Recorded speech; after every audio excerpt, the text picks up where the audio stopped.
কাতারে ব্যবসা বাণিজ্যের প্রসার ঘটিয়ে দেশের ভাবমূর্তি উজ্জ্বলের পাশাপাশি দেশের রেমিটেন্স বৃদ্ধিতে ভূমিকা রাখছেন বাংলাদেশি নারী উদ্যোক্তারা। নিজ দেশের ইতিহাস, ঐতিহ্য ও সংস্কৃতিকে তুলে ধরছেন বিদেশিদের কাছে।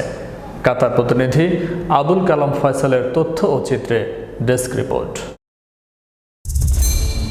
কাতারের সফল 3 নারী উদ্যোক্তা মেহরুন রিধি, খাদিজা শিলা ও মুন্নির যৌথ উদ্যোগে 2 দিনব্যাপী ফেস্টিভ্যাল অফ লাইফ শিরোনামে একটি মেলার আয়োজন করা হয়। আমরা মূলত বাংলাদেশি, ইন্ডিয়ান, পাকিস্তানি সব কমিউনিটি নিয়ে কাজ করতে আগ্রহী প্রকাশ। কাপড় বলেন, খাবার বলেন, সবকিছুর সাথে যাতে তারাও পরিচিত হয়।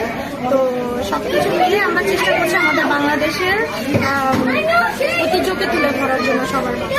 দেশটির আল ওয়াকরার রয়্যাল প্যালেস হোটেলে অনুষ্ঠিত হলো ফেস্টিভ্যাল অফ লাইফ মেলা। শুক্রবার ফিতা কেটে এর উদ্বোধন করেন কাতারে নিযুক্ত বাংলাদেশের রাষ্ট্রদূত মোহাম্মদ নজরুল ইসলাম। মেলায় বাংলাদেশি বিভিন্ন পণ্যর পাশাপাশি স্টল ছিল ফিলিপাইন, ইন্ডিয়ান এবং পাকিস্তানিদের।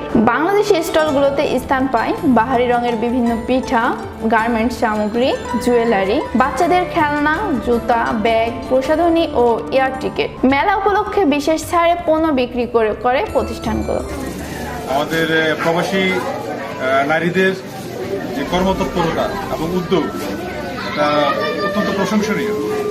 সবাইকে দেখছি সবাই এগিয়ে আসছে, কিছু করার চেষ্টা করছে প্রবাসের মাটিতে এবং স্বাবলম্বী হওয়ার চেষ্টা করছে।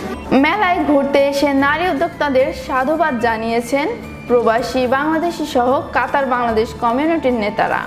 নারী উদ্যোক্তা যারা বাংলাদেশকে উপস্থাপন করতেছেন, বাংলাদেশের ইমেজকে সবার সামনে তুলে ধরার চিন্তা ধারণা করেছেন এবং আমাদের ধন্যবাদ দিতে চাই আমাদের রাষ্ট্রদূত যে উনি সব অনুষ্ঠানে এবং আমাদেরকে সহযোগিতা করতেছেন এবং আমরা আশাবাদী যে উনি সব জায়গায় আসবেন, আমাদেরকে উৎসাহিত করবেন। কাতারের বাংলাদেশ কমিটি এবং দূতাবাসের সাহায্য পেলে দেশটিতে বাংলাদেশি পণ্যর প্রসার ঘটবে বলে জানান নারী উদ্যোক্তারা। শাহিন আলম, বিশ্ব বাংলা 24 নিউজ ডেস্ক।